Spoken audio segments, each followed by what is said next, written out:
ladies. Welcome to Small Business Sunday. It's your girl, Cherie, here.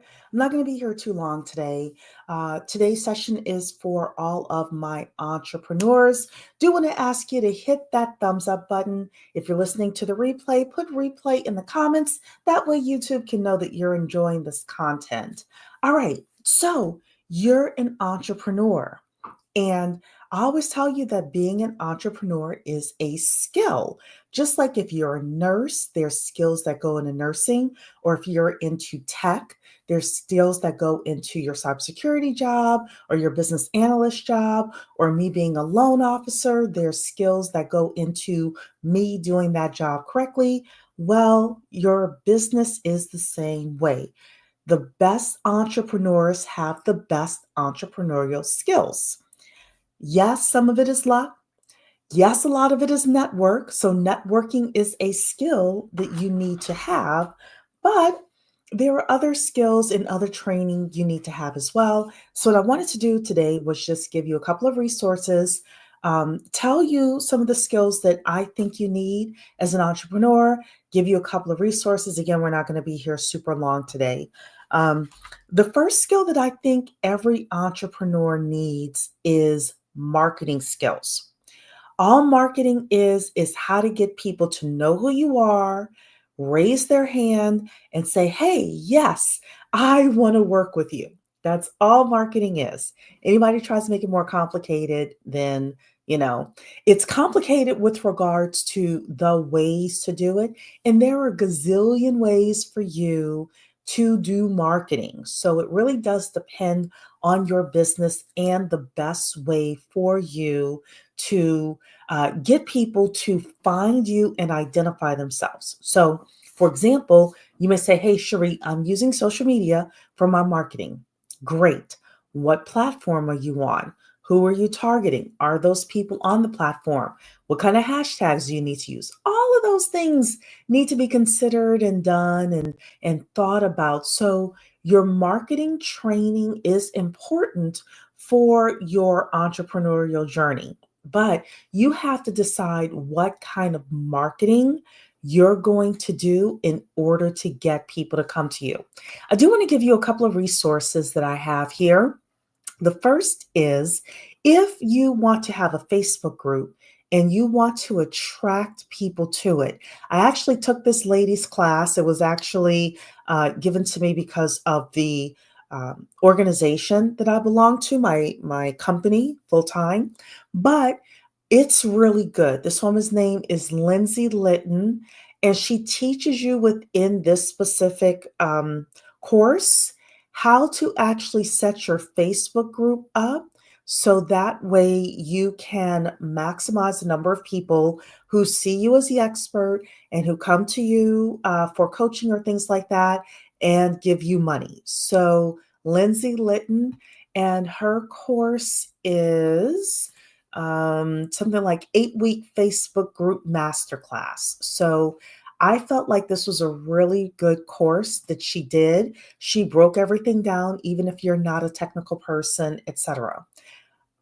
There's another course that I always talk about for you ladies, and it is Grant Cardone's Millions on the Phone. Now, you all know how I feel about Grant Cardone. I think he's a jerk. Um, I think he's shady, but of all of the marketing slash sales courses I've ever taken, this is by far one of the best ones if you're going to be doing any kind of cold calling. And cold calling can be used for marketing because you may get people to just say, hey, I'm overall interested what you're talking about. And this Millions on the Phone also helps you like target certain groups of people and get them to give you a meeting or things like that. So that's the reason why I put this specific one on the marketing category for you. So as an entrepreneur, you need marketing skills. So there's again a whole bunch of places you could go: Coursera, Udemy, finding people in your local target market.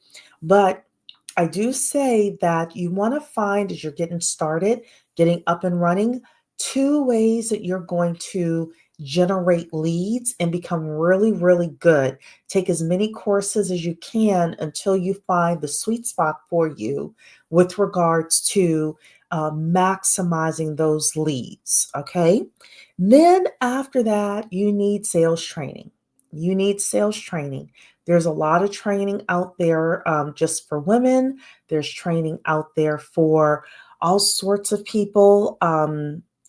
Sorry, there's women focused training because the way that we sell, the way that we approach our clients is different than the guys. So the guys will be like, hey, you want to buy something? And we're more like, hey, what do you think? This is something that can help you. The reason that you want to have this product or service is because blah, blah, blah, blah, blah. So I am actually a fan of you getting sales training very much, and you considering getting sales training for and by women, depending on the type of product that you sell. But I've been involved in some really good women-based sales courses. The ones that I've been involved with, I looked online and they're not still like up and running, but there are some others. There's a woman named Elise Archer. She's a little touchy-feely for me. She's more, on the emotional side than I would like, but there are some other women who are good. I will say though that there is a book called The Platinum Rule, and this is the Platinum Rule for Sales Mastery.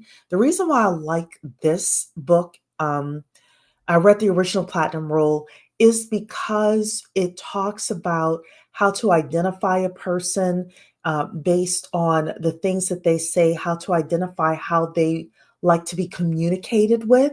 And then you basically morph or code switch, as sometimes we call it, into the person that they need to see in order to be able to sell your products or services. So, yes, you do want to have marketing training, you want to have sales training, you want to have leadership training. How do you hire people? Because the whole goal is maybe at some point you'll get so busy that you want to bring people on. However, hiring is a pain in the butt for the supermajority of small business owners. So you want to get good at hiring people, and then you want to get good at leading people as well. So for the hiring people, maybe talking to Mentor Shelley, she might have some resources for you. Our company does the disc profile on everybody that we're looking to hire. But you do want to put some money and some energy and some thought into who you're bringing on the front end. So that way you're not spending a lot of money firing people on the back end. So you want to think about hiring training, and you want to think about your leadership training. How do you communicate what your expectations are for that job to these individuals that are coming in? Because as somebody who is a manager, I have an assistant. Sometimes the issue is not them. Sometimes we don't explain ourselves properly so that they can do what needs to be done so that the organization runs smoothly. I spent a lot of time working on checklists within the organization, and I have to hammer into my assistant, did you use the checklist? Did you use the checklist? Right? And I'm like, not telling you anymore to use the checklist, right? So she has to get it or else she's out. But, you know, you have to also provide the items that your staff needs in order to be successful. The final type of training that I think every entrepreneur needs, and it is extremely important, is your ability to understand your accounting and your books, your ability to read your profit and loss statement, your ability to read your balance sheet, and not only be able to read it, but be able to make financial decisions based on what is currently happening in your books and with your profitability. So, for example, um, you may look and you may say, okay, I want to double my revenues next year. Great. Will doubling your revenues double your profit? Are you really looking to double your revenues? Or are you looking to bring more take home? Because that's different, right? So I do very much, if you say I'm not a numbers person, this is adding, subtracting, multiplying, and dividing. Every single entrepreneur, I very rarely say all, but all entrepreneurs should know how to add, subtract, multiply, and divide, right? All your profit and loss statement is adding, subtracting, multiplying, and dividing. All your balance sheet is adding, subtracting, multiplying, and dividing. But the people who know how to read those things, know how to read their numbers, know how to read the trends of their numbers, and know how to forecast, hey, if we do X, we will get to Y in revenues, or I will be able to bring home $200,000 next year, take home after the business pays all of its expenses. Those are the um, most profitable businesses out there. So, thank you to India saying hello, hello, and Chidinma, Chidinma, hello. How are you doing? All right, ladies. Like I said, I wasn't going to be too long today. Just wanted to come in, give that Small Business Sunday pep talk for all of my entrepreneurs. I will see you all, if not this evening, because I do have an idea for a live stream this evening. It'll be tomorrow evening. All right. Thank you so much. And I'll see you in the next video. Don't forget to hit the like button on your way out. Take care. Bye-bye.